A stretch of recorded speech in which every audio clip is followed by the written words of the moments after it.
Good morning everyone, welcome to civil services study practice set number ये 239 है। ये test series UP PCS state PCS के लिए चल रही है और इसमें हम करंट अफेयर्स के प्रश्नों पर ही फोकस करेंगे। अब ज़्यादा से ज़्यादा 238 टेस्ट कंप्लीट हो गए अभी तक। ये है टेस्ट नंबर 239।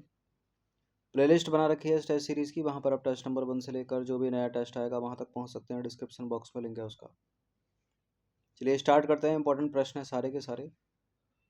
तो क्वेश्चन नंबर 1 है यहाँ पर, कैरोस उपन्यास के लिए अंतर्राष्ट्रीय बुकर पुरस्कार 2024 से सम्मानित जेनी अर्पनवेग किस देश की लेखिका हैं। प्रश्न पूछने का तरीका कुछ भी हो सकता है। 24 है ये।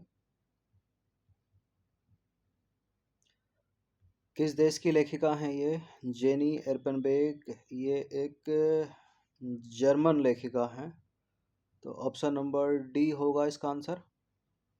हर तरह से प्रश्न बनाए जा रहे हैं ताकि कैसा भी एग्जाम में आया तो अंतर्राष्ट्रीय बुकर पुरस्कार 2024 जेनी अर्पनवेग द्वारा लिखित और माइकल हॉफमैन द्वारा अनुवादित कैरोस उपन्यास या पुस्तक को प्रदान किया गया है। इन दोनों का नाम याद रखिएगा। ये है लेखिका जर्मनी की, यह है माइकल हॉफमैन जिन्होंने अनुवाद किया है। अच्छा, अंतर्राष्ट्रीय बुकर पुरस्कार को पहले मैन बुकर अंतर्राष्ट्रीय पुरस्कार के नाम से जाना जाता था। यह पुरस्कार वर्ष 2005 में प्रारंभ किया गया था। यह अंग्रेजी में अनुवादित और यूनाइटेड किंगडम या आयरलैंड में प्रकाशित एक पुस्तक या उपन्यास के लिए हर साल प्रदान किया जाता है। इस पुरस्कार का उद्देश्य क्या है? वैश्विक कथा साहित्य को बढ़ावा देना और अनुवादकों के काम की सराहना करना। पुरस्कार राशि की बात करें तो 50,000 पाउंड या 64,000 अमेरिकी डॉलर, जो लेखक और अनुवादक के बीच समान रूप से बराबर बराबर बांटी जाती है, साझा की जाती है। अच्छा, जो पुस्तकें या उपन्यास इसके लिए नामांकित होते हैं, नॉमिनेटेड होते हैं, लेकिन वो जीत नहीं पाते, यानी शॉर्ट लिस्ट किए जाते हैं, वो लेखक वो अनुवादक, तो उनको भी सांत्वना राशि के रूप में 2,500 पाउंड यानी 2,500 पाउंड दिए जाते हैं। जीत जाए तो 54,000 पाउंड, अब 50,000 पाउंड यानी 64,000 अमेरिकी डॉलर। और शॉर्ट लिस्टेड भी हो गए, नहीं जीते तो भी 2,500 पाउंड दिए जाते हैं।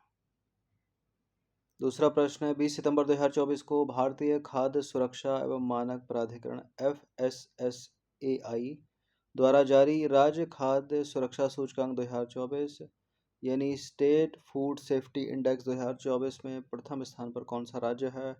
उत्तराखंड, उत्तर प्रदेश, गुजरात या केरल? कौन सा है? केरल है। ऑप्शन नंबर ए है इसका आंसर।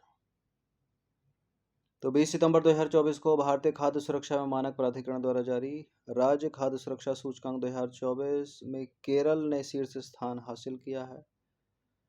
वहीं तमिलनाडु दूसरा और जम्मू कश्मीर इस सूची में तीसरे स्थान पर है, क्रमशः दूसरे तीसरे। इन सभी टेस्ट की आप PDF सीरीज भी प्राप्त कर सकते हैं। नंबर इस पर कॉल या व्हाट्सएप करके। क्वेश्चन नंबर 3 पर आ जाइए। 19 सितंबर 2024 को किस संस्था ने जॉर्डन को कुष्ठ रोग से मुक्त होने वाला विश्व का पहला देश घोषित किया? इंपॉर्टेंट प्रश्न है ये। कौन कर सकता है इनमें से? विश्व बैंक, संयुक्त राष्ट्र संघ, यूनिसेफ या विश्व स्वास्थ्य संगठन? प्रश्न ऐसे ही पूछा जा सकता है। कुष्ठ रोग, जिसे हैंसन डिसीज के नाम से भी जाना जाता है, से मुक्त होने वाला विश्व का पहला देश कौन सा है? तो उसका नाम है जॉर्डन। और किसने ये घोषणा की है? WHO के अलावा और कौन कर सकता है? डी है इसका आंसर। तो विश्व स्वास्थ्य संगठन यानी WHO ने जॉर्डन को कुष्ठ रोग को खत्म करने वाला दुनिया का पहला देश घोषित किया। WHO के जो महानिदेशक हैं डॉक्टर टेड्रोस एडनाम घेब्रेयसस, उन्होंने कहा WHO जॉर्डन को एक प्रभावशाली उपलब्धि के लिए बधाई देता है। कुष्ठ रोग ने हजारों सालों से मानवता को पीड़ित किया है, लेकिन हम देश दर देश इसके संक्रमण को रोक रहे हैं और व्यापारियों, परिवारों तथा समुदायों को इसके दुख और कलंक से मुक्त कर रहे हैं। तो जॉर्डन का नाम याद रखिएगा। अंतर्राष्ट्रीय सांकेतिक भाषा दिवस 2024 कब मनाया गया? अंतर्राष्ट्रीय सांकेतिक भाषा दिवस 2024 मनाया गया 23 सितंबर, 23 सितंबर 2024 को अंतर्राष्ट्रीय सांकेतिक भाषा दिवस यानी international day of sine language 2024 जो है वो डेफ कम्युनिटी यानी जो बधिर समुदाय है उसकी बात को समझने और उनके अधिकारों का सम्मान करने का एक अवसर प्रदान करता है और हर साल 23 सितंबर को यह मनाया जाता है। क्वेश्चन नंबर 5 पर आ जाइए। अंतर्राष्ट्रीय शांति दिवस 2024 कब मनाया गया? अंतर्राष्ट्रीय शांति दिवस 2024 मनाया गया 21 सितंबर 2024 को। अंतर्राष्ट्रीय शांति दिवस हर साल 21 सितंबर को मनाया जाता है। इस दिन का उद्देश्य विश्व में शांति और सद्भावना को बढ़ावा देना है। क्वेश्चन नंबर 6 पर आ जाइए। प्रधानमंत्री नरेंद्र मोदी ने 20 सितंबर 2024 को कहां पर राष्ट्रीय पीएम विश्वकर्मा कार्यक्रम के दौरान आयोजित एक प्रदर्शनी का दौरा किया? महाराष्ट्र में वो गए, तो वाराणसी को हटा दीजिए, महाराष्ट्र के वर्धा में। ऑप्शन नंबर सी है इसका आंसर। तो हाल ही में प्रधानमंत्री नरेंद्र मोदी ने महाराष्ट्र के वर्धा में राष्ट्रीय पीएम विश्वकर्मा कार्यक्रम को संबोधित किया। प्रधानमंत्री ने आचार्य चाणक्य कौशल विकास योजना और पुण्य श्लोक अहिल्या देवी होलकर महिला स्टार्टअप योजना का शुभारंभ किया। उन्होंने पीएम विश्वकर्मा लाभार्थियों को प्रमाण पत्र और ऋण जारी किए तथा पीएम विश्वकर्मा के तहत प्रगति के एक वर्ष को यादगार बनाने के लिए समर्पित एक स्मारक टिकट भी जारी किया। क्वेश्चन नंबर 7 पर आ जाइए। 19 सितंबर 2024 को इंदिरा गांधी राष्ट्रीय कला केंद्र नई दिल्ली में किस कार्यक्रम का उद्घाटन किया गया? संस्कृति महोत्सव 2024, कला और संगीत समारोह 2024, खाद्य महोत्सव 2024 या नदी महोत्सव 2024? नदी महोत्सव 2024। ऑप्शन नंबर डी है इसका आंसर। तो नई दिल्ली में इंदिरा गांधी राष्ट्रीय कला केंद्र में 19 सितंबर को नदी उत्सव 2024 का उद्घाटन किया गया। इसमें नदियों के पारिस्थितिक और सांस्कृतिक महत्व को उजागर करने के लिए reverse in reverse making of A life line विषय था या थीम।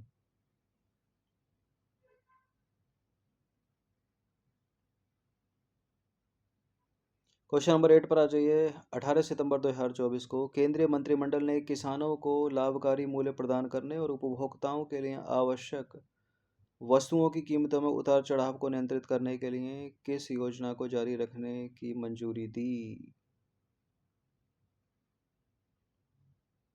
कौन सी है वो योजना?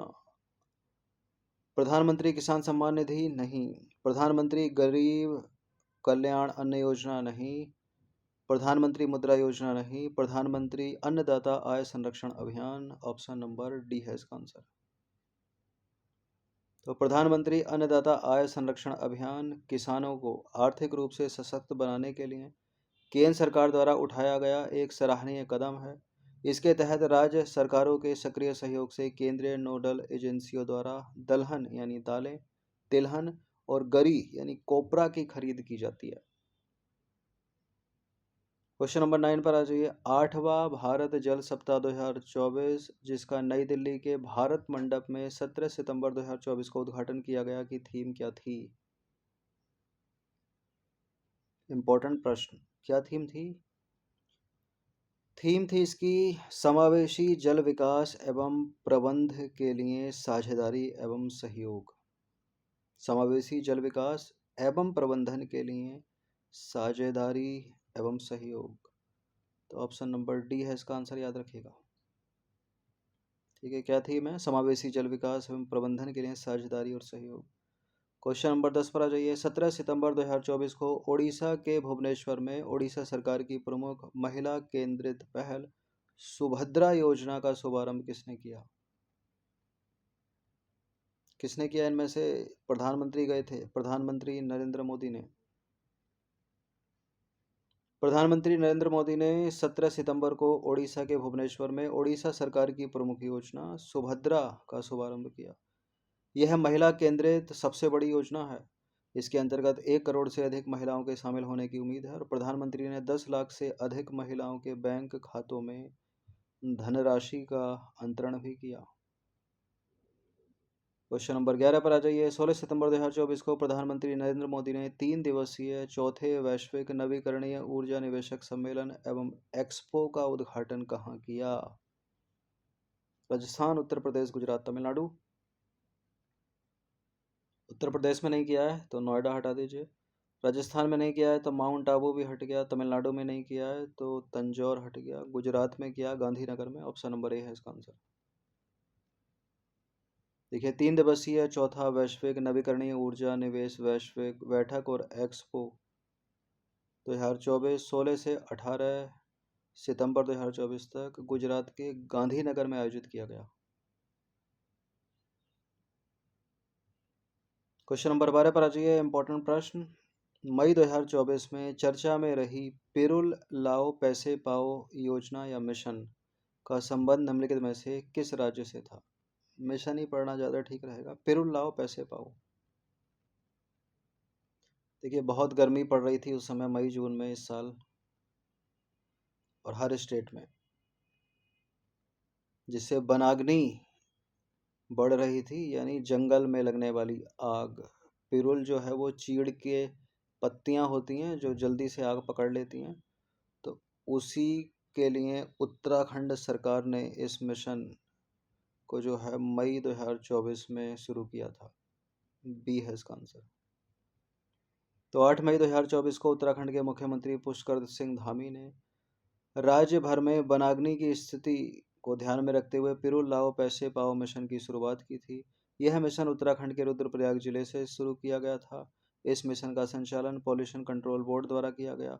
इसके लिए अलग से एक 50 करोड़ का कॉर्पस फंड भी रखा गया। पिरुल की बात करें तो पिरुल का तात्पर्य चीड़ के पेड़ की पत्तियों से है। पिरुल की सूखी पत्तियां जो हैं वो वनों की आग के लिए सबसे बड़ा कारण होती हैं। क्वेश्चन नंबर 13 पर आ जाइए। नाइट्रस ऑक्साइड यानी N2O के उत्सर्जन में विश्व का कौन सा देश प्रथम स्थान पर है? इंपॉर्टेंट प्रश्न है, न्यूज़ में था ये। प्रश्न पूछने का तरीका कुछ भी हो सकता है। प्रथम स्थान पर कौन सा देश है? चीन है। और भारत की स्थिति क्या है? भारत पूछे तो भारत जो है वो दूसरे स्थान पर है, सेकंड। नाइट्रस ऑक्साइड, जिसे लाफिंग गैस या हंसाने वाली गैस के रूप में भी जाना जाता है, उसके शीर्ष 5 उत्सर्जक देशों की बात करें तो चीन प्रथम स्थान पर, भारत दूसरा है, अमेरिका तीसरा है, चौथा ब्राज़ील है और पांचवा रूस है। शुरू का पहला, दूसरा और तीसरा इंपॉर्टेंट है। थोड़ा और जाने नाइट्रस ऑक्साइड के बारे में। N2O से संबोधित करते हैं इसको। लाफिंग गैस है ये, हंसाने वाली गैस के रूप में इसे जाना जाता है। रंगहीन है, गंध नहीं आती इसमें और गैर ज्वलनशील गैस है। यद्यपि नाइट्रस ऑक्साइड ज्वलनशील नहीं है, फिर भी यह ऑक्सीजन के समान ही दहन में सहायक है। यह उत्साह की स्थिति उत्पन्न करती है, जिसके कारण इसका उपनाम लाफिंग गैस या हंसाने वाली गैस है। जल में घुलनशील है, इसके वाष्प वायु से भारी होते हैं। 15 प्रश्न ऐड है इसमें। इंपॉर्टेंट प्रश्न एक और। निम्नलिखित में से विश्व में मछली का सबसे बड़ा उत्पादक देश कौन सा है? भारत है क्या? चीन है, चीन। ऑप्शन नंबर बी है इसका आंसर।